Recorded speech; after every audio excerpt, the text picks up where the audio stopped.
do, folks? It is your boy Charles Yonga here, and thank you for tuning in to Maryland Terrapins Live on the Voice of College Football Network. We have a fantastic show for you folks today. We are going to get into that phenomenal national championship game between the Indiana Hoosiers and the Miami Hurricanes. Also, there's news about the future of the college football playoffs format. And I originally, when I started putting together my topics I want to talk about today, I was going to talk about more about the Maryland recruiting process. But this Notre Dame thing came across my feed, and I have some grievance to share with you about this situation. And I will close the show and talk about the future of this program on the West College Football Network and my review and thoughts of the 2025-26 season as a whole. But before we get to all of that, I have a small favor to ask all of you. If you find viewers out there of the Maryland Football Live show, please click that subscribe button, click the notification button to let you know when I am going live again. And please like, share this video to all your friends who do love college football and the Voice of College Football Network for the best football commentary on the internet. And when I come back, we will be talking a little bit about the national championship, and we'll get going right here. My name is Charles Yunga, and you are watching Maryland Terrapins Live here on the Voice of College Football Radio, on the Voice of College Football Network. College football is even more exciting when you've got some action on the line, and the games are even better when you're cashing in. And the Voice of College Football is the place to be to get the greatest value. Start with my picks. 75% against the money line, 58% against the spread, and I've got a 40-plus year track record. 11-0 in the college football playoff for me last year against the money line, 8-3 against the spread. And I'm just the warm-up act. Steve Merrill of Wager Talk is our ace in the hole, show stopper. 7 years with the Voice of College Football, over 30 years in the industry. Steve gives us analysis on all the big games, but you can't miss Steve's weekly under-the-radar pick. 28-12 against the spread the last 3 years. You also get picks from some of our top analysts here at the Voice of College Football, including Corey Bratta, Matt Zemek, and Steve Dace. Check out those numbers. Become a YouTube or Patreon member for just $99 per month. Go to the main channel on YouTube, click join, and then select the betting tier. Do the same thing on Patreon. Make 2025 a winner now. You heard it right there from Mark Rogers. Make 2025 a winner now. And I will make 2025. You know who made 2025 a winner? That is the Indiana Hoosiers. And the Hoosiers had one hell of a game. They finished the story. They did the unthinkable. They became one of the football powerhouses in less than 3 years under Coach Cignetti as the undefeated season for the Indiana Hoosiers. They finished 16-0 with a 27-21 victory over the Miami Hurricanes. Since the 12-team playoff expansion, this is the first matches the first perfect season win total since Yale back in 1894. Think about that. 1894, Yale decided was 16-0, and it only took them what? I can't do math in my head that quickly, but that's over 100. That's 130 years since someone was 16-0 in college football. It's also 50 years after Bob Knight took his Indiana basketball team to an undefeated 32-0 season for the Indiana Hoosiers, which is state sport, which is basketball, which is more impressive. Another impressive reason about the Indiana Hoosiers, a basketball school, a basketball state,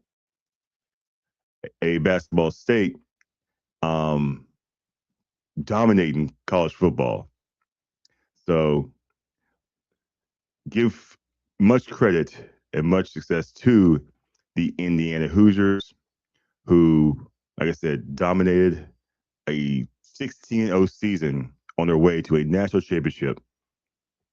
Let's talk about this game as a whole. Uh, Indiana did everything they needed to do, the little things correctly. They didn't make any mistakes.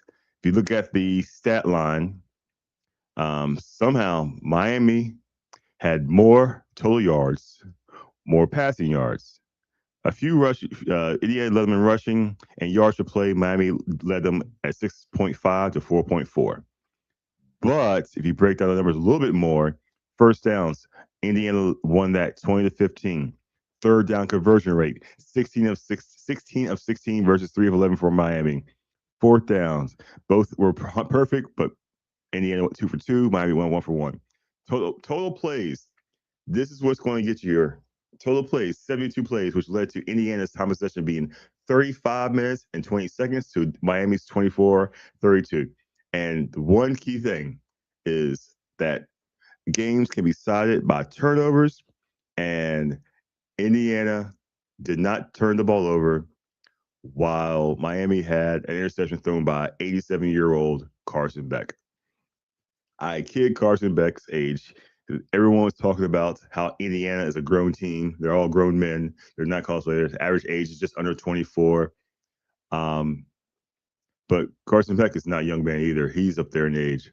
Um, some of the core key skills possession players of Indiana are still in that prime age, college age of 18 to 22. Offensive linemen are, they're probably a little bit more older. Transfers in from James Madison, a little older. But overall, the average age of 24, 23.8, I believe it was.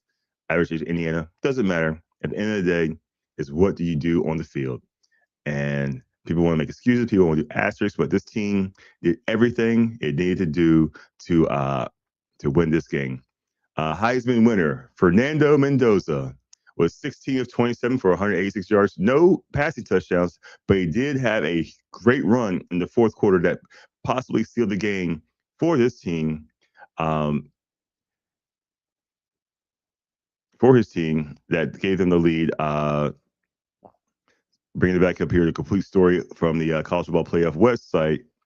Uh, Mendoza's touchdown gave a turnaround, or Cincinnati a 24-14 lead, barely enough breathing room to hold off a frenzied charge by the hard-hitting Hurricanes, who came to life in the second half behind 112 yards and 2 scores with Mark Fletcher, but never took the lead. And speaking of Mark Fletcher, that dude is a dude. He's a man. He's gonna be playing on Sundays next year. If he is smart, he will definitely enter the 2026 NFL draft, because at 21 years old, Mark Fletcher is quite possibly a phenomenal prospect at the running back position. Let's see, bring up his numbers here. He had one heck of a season. In fact, I had his numbers up open here, but down the season disappeared.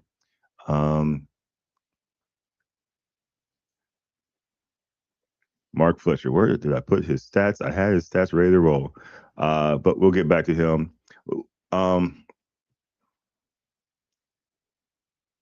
Yeah, this is a great game.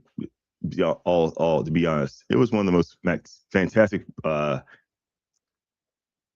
postseason games, championship games I've seen in a while. The first half was, you might say, a bit of a snooze fest. Nothing much going on. Low scoring defenses, a lot of punts. Both teams punted the ball a few times. 6 for Miami, 5 for Indiana. Miami did a good job protecting Carson Beck, but he did make one crucial error that probably could have been the difference in this game.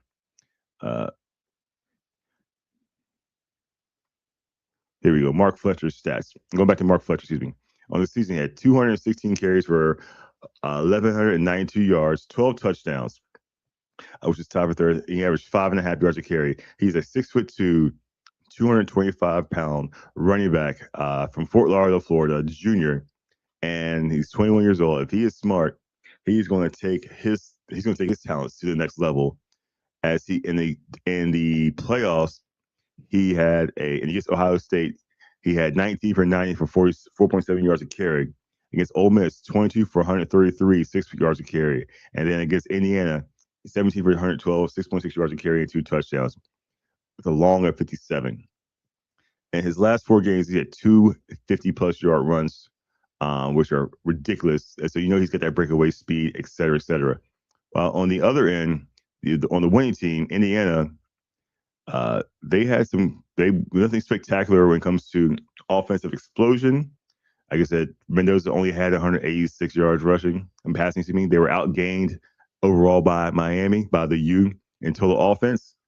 And Cam Black had 17 for 79 for 4.6 a carry. Roman Hemby, 19 for 60 for 3.2 yards a carry.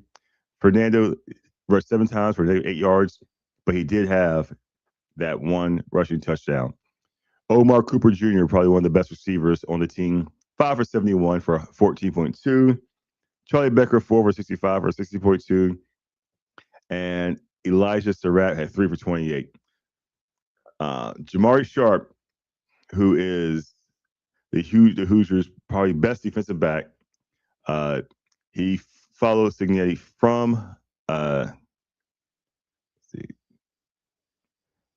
he's been in Indiana for 3 years, has career 2 interceptions, and somehow this biggest interception happened this year in the national championship game.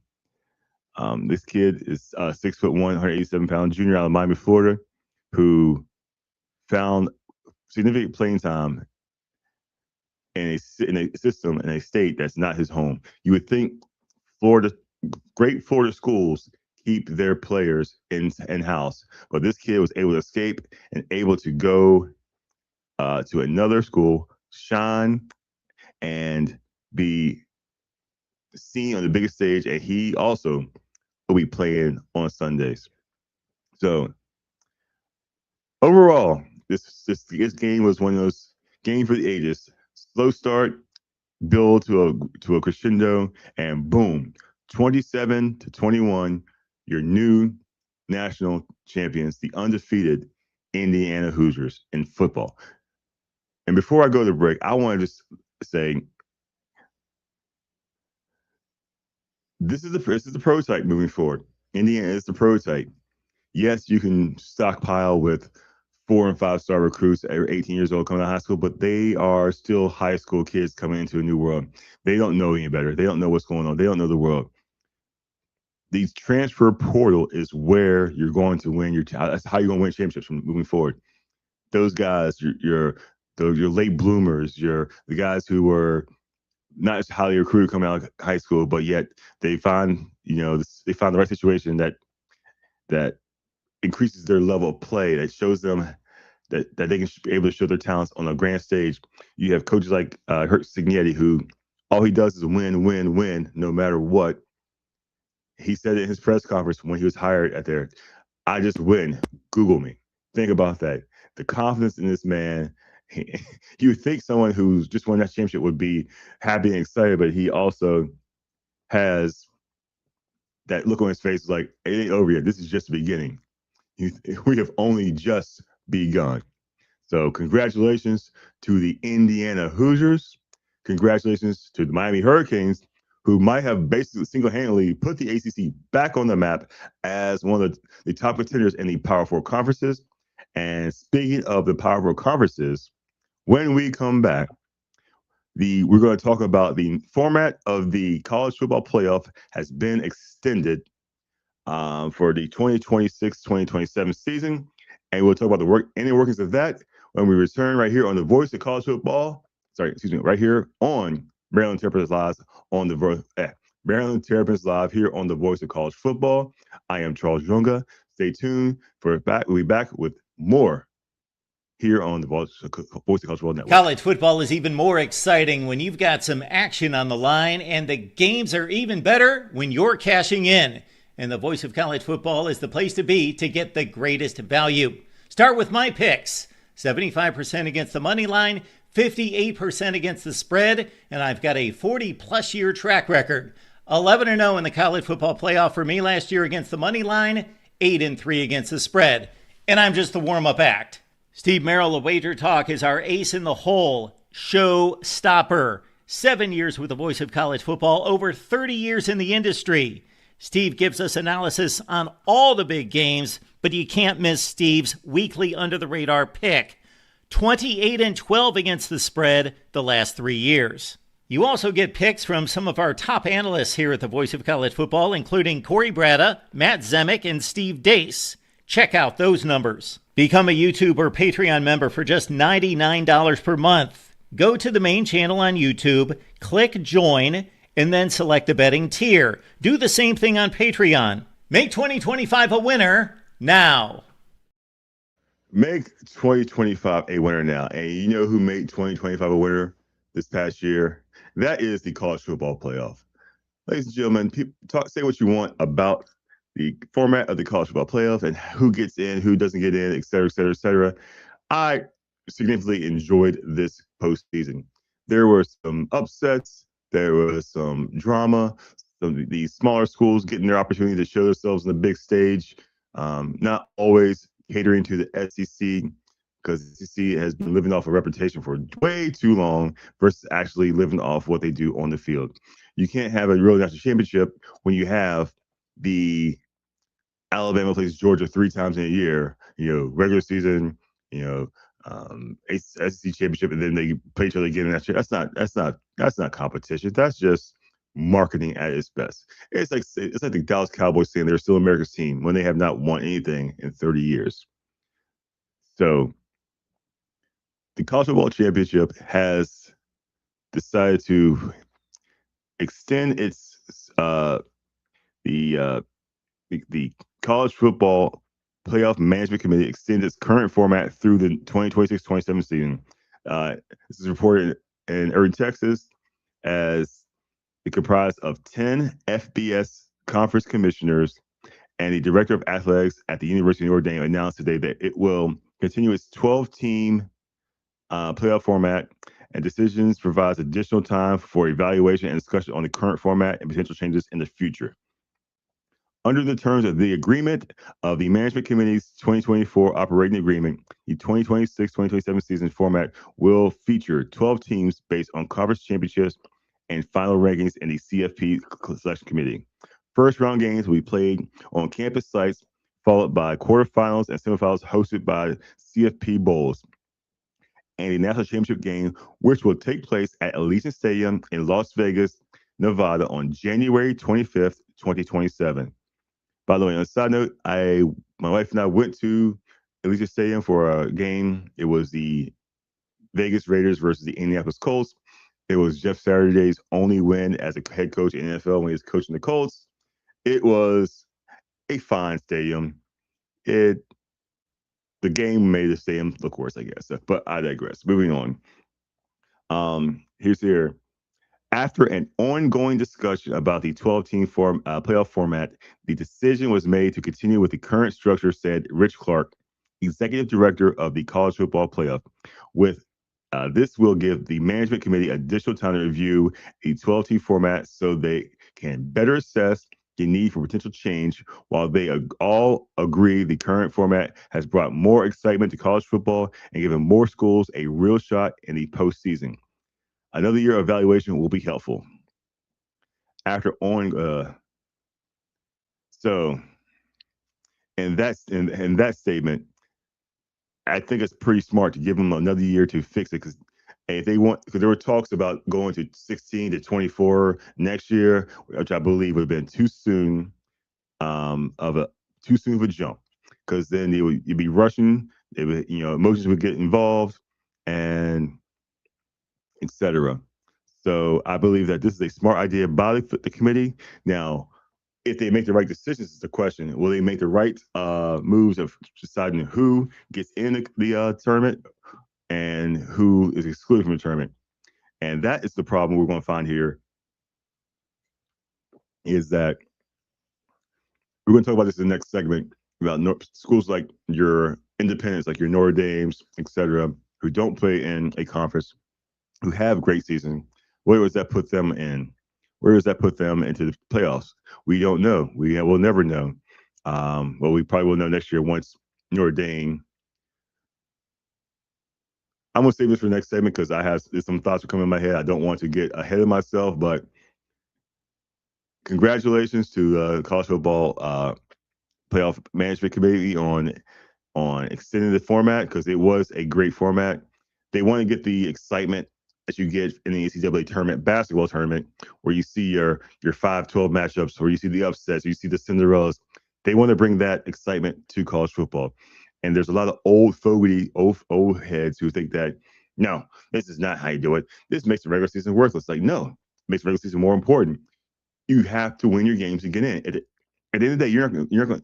Maybe it'll be a good way to get. Maybe we'll stop getting 2 and 3 loss teams in and put more group of 5 schools in the Power Four. You know, you have your 4 Power Fours, your group of 5s, all your conference champions in those leagues get in, and a couple at larges, or a couple, stuff like that. But we want more excitement for the game. The game is making money hand over fist. The players are finally getting a piece of that pie. The coaches are always getting a piece of that pie. The networks, your announcers, everybody else is making money, and the players are making money too. So the more eyes brought to the product, the better. I don't understand what the argument of that, because a lot of times for national championship games, I wouldn't care because Alabama versus Georgia again. I'd watch it, but I wouldn't be excited to watch it. Because usually I'd be working at the bar. I'm a bartender as well, and it'll be on TV, so I'm obviously going to watch it. But I'm not be like, I gotta watch it. I gotta sit down and watch this game and pay attention and enjoy it, which also leads to more ad sales, more ad space, more ad revenue for these schools, for these campuses, for these universities. So when it comes down to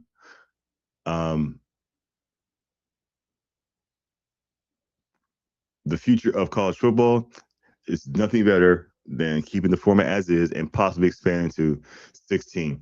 I think 24 is a little excessive, which is what they do in the Division One FCS level, which, if you look at the numbers of that one, the final was, let me bring it up here. The FCS championship game was Montana State versus, I think it was Illinois State. Yeah, Illinois State versus Montana State in a fantastic game. 35-20, 34 won by the Montana State Bobcats. And if you look at that tournament, it was won by the best team. The number 2 team in the country won it all.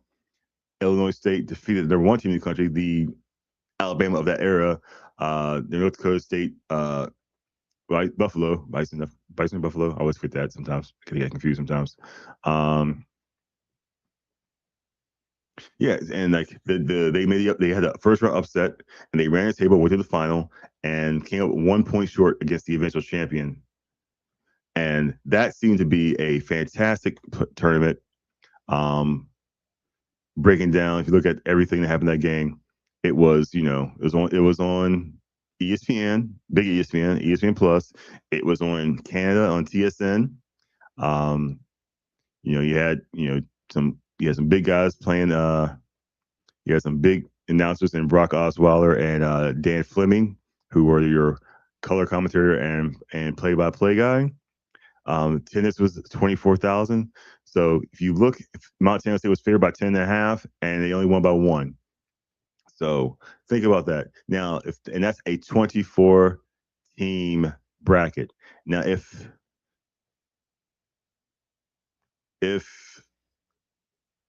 the FBS is looking to go to 24 teams, that might be something interesting. I'm not sure if it'll be ready next in 2027, 2028, but maybe 2030. They give them 3 years to build up a plan to figure out how to expand it. Maybe cut some regular season games out. Maybe have these conferences. I guess the biggest problem is the fact that these conferences each conference is not the same size.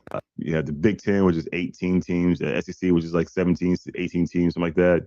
You have the Pac-12, which is only 2 teams. You have the Mountain West. You have the ACC, which I believe is back to 12 teams. You have the Big 12, which I think it's down to like 8 teams. Yeah, so it's interesting. Like maybe once these conferences get themselves situated where they're all each one equally the same size, where they can have more balanced schedules in their regular season, where they play a certain amount of players teams in conference, two or three non-conference games and the rest in conference games, where it's more balanced, more fair for everybody.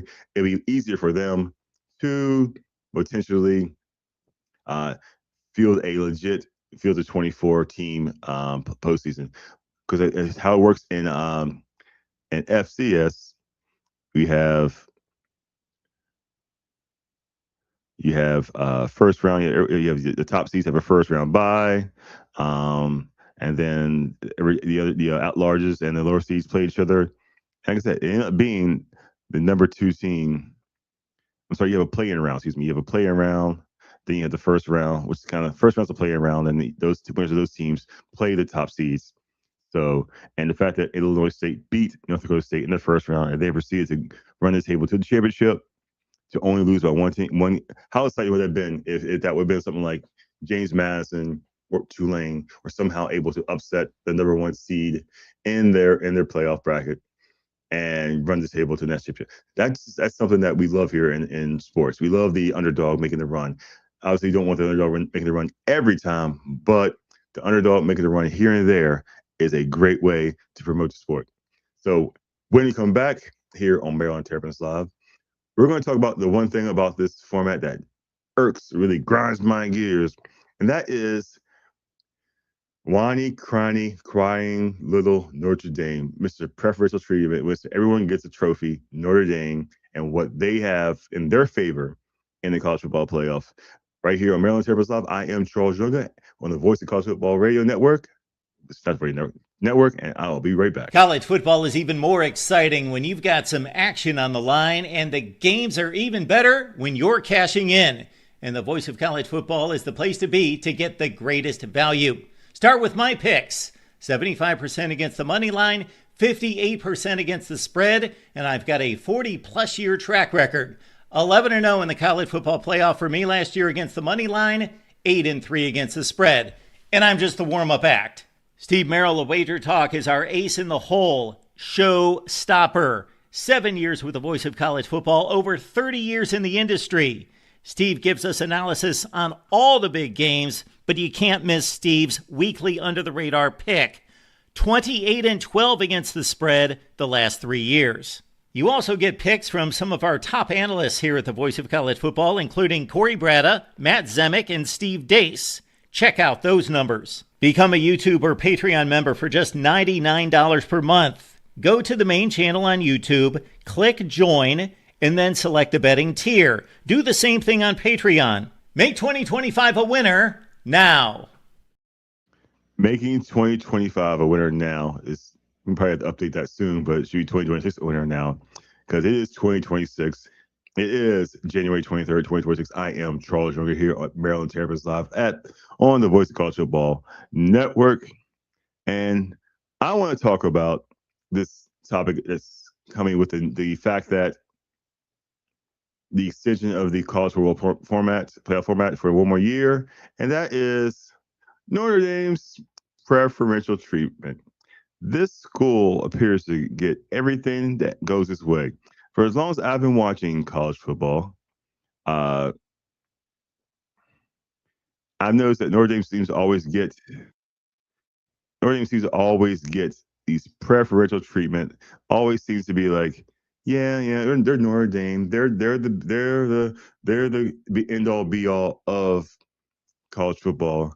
But every time they seem to have been put on the biggest stage over the past 30 years of me watching, 30 plus years of me watching college football, when the lights are bright, they get smoked. They seem to be, apparently, according to this ruling of Memorandum of Understanding, MOU, the rule is if Notre Dame finishes ranked in the top 12 in the CFP rankings, they are guaranteed a playoff spot. I repeat that again. If they are ranked in the top 12 in the final CFP rankings, they are guaranteed a playoff spot. This was a part of a larger agreement that also established automatic bids for the 5 highest ranked conference champions, 4 Power 4, and 1 Group of 5. The benefit, it ensures the Irish will get a playoff berth if they perform well, preventing situations like where a team like Miami or another G5 champion might get the bid if ranked just below Notre Dame in the top 12. So, if the committee decides to put 2 Group of 5 teams in, like they did this year, and a team that is ranked better than Notre Dame is not a conference champion, they get bumped for Notre Dame. So, say for example, let's just use this. Let's just look at these standings this year, just comparable. They probably would have bumped either OU, Oklahoma University, or Alabama, who lost the SEC championship game to Georgia, which I think Alabama should not have been in. And you saw how well they played against Indiana, proves my point. But they also beat Oklahoma, so both probably didn't deserve it. But I digress. Why does Notre Dame get this preferential treatment? Is this DEI for college football? Is this DEI for the Fighting Irish? Like, if the Fighting Irish are in it, we can't have it because they decided to take their ball and go home. They got we didn't get picked, so we didn't go home. We didn't play your balls, man. Shove it, Notre Dame. If you want to get in, play better. The team that beat you almost won a national championship. So I don't want to hear you cry. You guys are. I remember a year where I can't remember the year off the top of my head, but I just remember just where Notre Dame played somebody in a bowl game because it's a BTS era. They got put in and they got smoked by like double-digit points. Let me go back and find that. Then you go back and find that here. But it was like Notre Dame got. I think it was maybe they played either like it was one of those mid-major schools like Boise State. And so let me go look at more Notre Dame and the BCS games. Yeah, Notre Dame had a 0-6 record in BCS or New Year's Bowl games since 1998, with notable appearances including a 42-14 loss to Alabama and a 2013 national championship game, a 34-23 loss to Ohio State, and the 2025 12-team playoff. Irish have made 3 CFP championships: 2018, 2020, 2024. Okay, here's a rundown of their key bowl games in the modern era. 2025, this past year, lost to Ohio State 34-23 in last year's quarterfinal.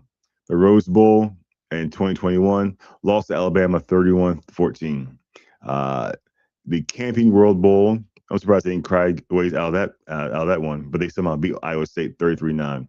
The Cotton Bowl in 2018, the CFP semifinal, lost to Clemson 30-3.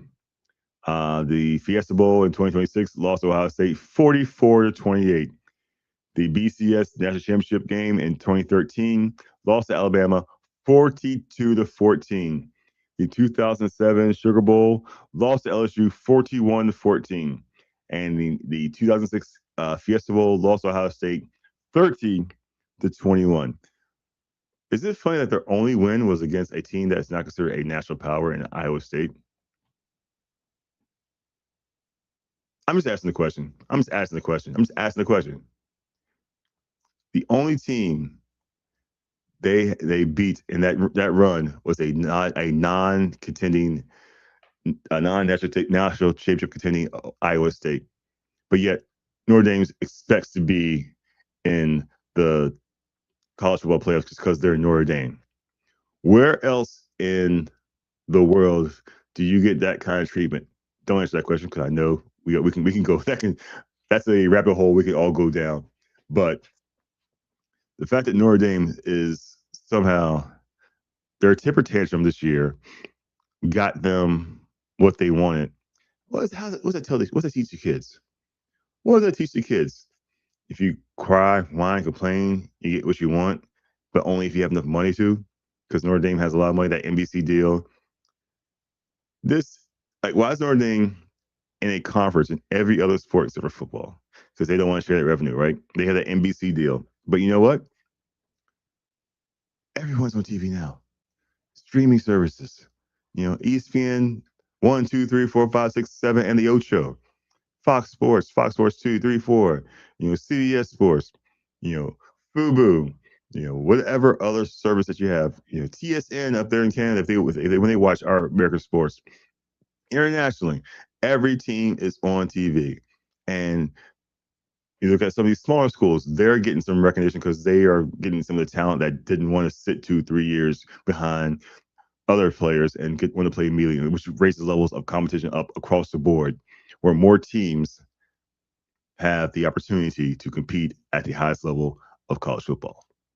But on that note, I must say, if Notre Dame gets its way and gets in the tournament and gets their molly whopped, their booty spanked, the cheeks clapped, their mud holes stomped, like they usually do in the biggest games of the year, they're gonna have to revisit this little deal with Notre Dame and say, hey, you guys aren't good for college football because, yeah, you might have a huge fan base, but you don't do anything. You're bums, you're scrubs, you're losers. In the words of Steve, they're bona fide scrub. They can't play. I hate that guy. But when we come back, I want to talk a little bit more about my thoughts on the overall college football season from my school, the Maryland Terrapins, and the Big Ten, and how the Big Ten is now a three-peat Big Ten national champions with Michigan, Ohio State, and now the Indiana Hoosiers. And when we come back, we're also going to talk about what I think this move and where Maryland can see themselves heading to in 2026 as we talk about the recap of the 2025-26 college football season here on Maryland Terrapins Live at the Voice of College Football Radio Network. I keep saying radio network for some reason because my other job is radio, but here on the Voice of College Football Network. College football is even more exciting when you've got some action on the line, and the games are even better when you're cashing in. And the Voice of College Football is the place to be to get the greatest value. Start with my picks. 75% against the money line, 58% against the spread, and I've got a 40-plus year track record. 11-0 in the college football playoff for me last year against the money line, 8-3 against the spread. And I'm just the warm-up act. Steve Merrill of Wager Talk is our ace in the hole, show stopper. 7 years with the Voice of College Football, over 30 years in the industry. Steve gives us analysis on all the big games, but you can't miss Steve's weekly under-the-radar pick. 28-12 against the spread the last 3 years. You also get picks from some of our top analysts here at the Voice of College Football, including Corey Bratta, Matt Zemek, and Steve Dace. Check out those numbers. Become a YouTube or Patreon member for just $99 per month. Go to the main channel on YouTube, click join, and then select the betting tier. Do the same thing on Patreon. Make 2025 a winner now. 2026 a winner now, even though we do have a few months before the start of the 2026-2027 college football season. Sports is year-round, and thank you for tuning back into the Maryland Terrapins Live here on the Voice of College Football. I am Charles Yonga, and this has been a fantastic year in college football. So many highs and lows, a lot of lows here in College Park, with the Maryland Terrapins starting the season 4-0, showing some promise, but yet the October curse here at College Park, where Maryland is,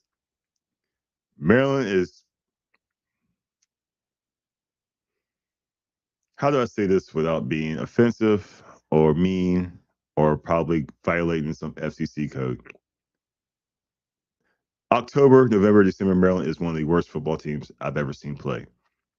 Even when they play well, they don't play well.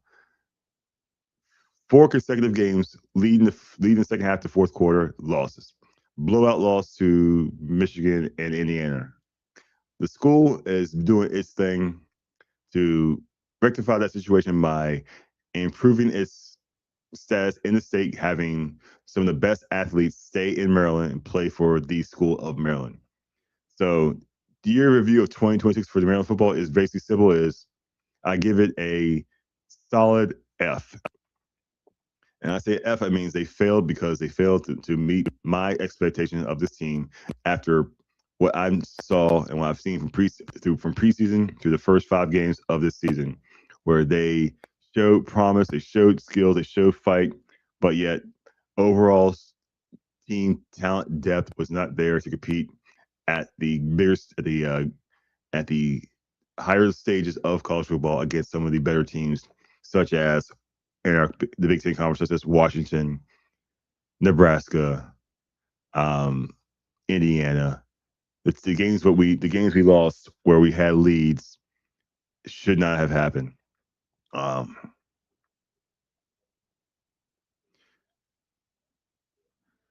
um, having losing to Michigan State at the end of the season, getting blown by Illinois, smoked by Indiana, smoked by Michigan, smoked by Rutgers, blowing a late game against UCLA, blowing a lead against, like I said, Washington,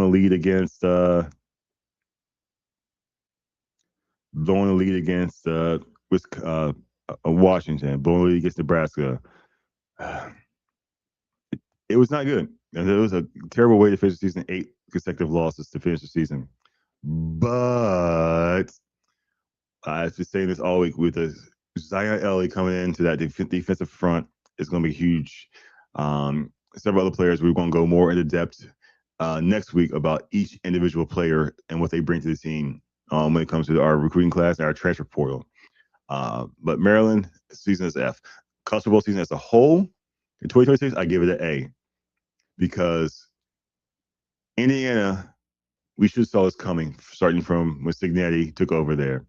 The SEC being put in its place, proving the fact that you are not the dominant conference in college football.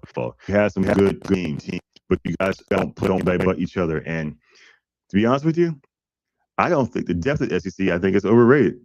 You have a lot of teams in the mid tier. You have a lot of mid teams who are like 7 to 9 win teams who you're competitive. You're gonna have some great talent on those teams straight across the board, but they don't play. They don't leave the South. They don't go up north. When they play other conferences, when they play the Big Ten, I think let me find the record: SEC versus Big Ten in 2025. The Big Ten generally outperform the SEC in the postseason.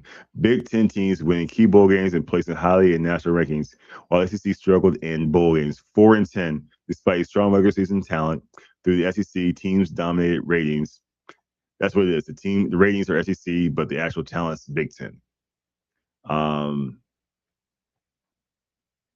So they're always going to have their spot in the college football playoff because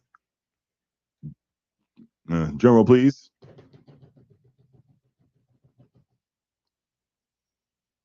Money, money, money. Yeah, yeah. Money, money, money. Yeah, yeah. So, and with that being said, this is going to be another fantastic episode of the Maryland Terrapins Live here at the Voice of College Football. I am your host, Charles Yoga, and please feel free to like, share, and subscribe to Maryland Terrapins Live. And don't forget to hit that notification button to let you know when I do go live again. And you also watch it at any time on YouTube, on the YouTube page of Maryland at Voice of College Football. And with that, I bid you adieu. I am your host, Charles Yoga, and this has been Maryland Terrapins Live at the Voice of College Football. Stay tuned next week when we're going to break down the recruiting class for the University of Maryland. We're going to compare it to some other teams, the contemporaries. Not going to compare it to the elites, but we're going to compare it to the contemporaries and Indiana and see where these players match up when it comes to what they bring to the table and what they can do to help progress this program forward. And because this is a make or break, it's going to be a make or break year for Mike Locksley. He's not in the hot seat, but he possibly is. So, yeah, again, I am Charles Younger here on Maryland Terrapins Live on the Voice of College Football Network. We'll see you next week, and thank you for tuning in with us here at Maryland Terrapins Live.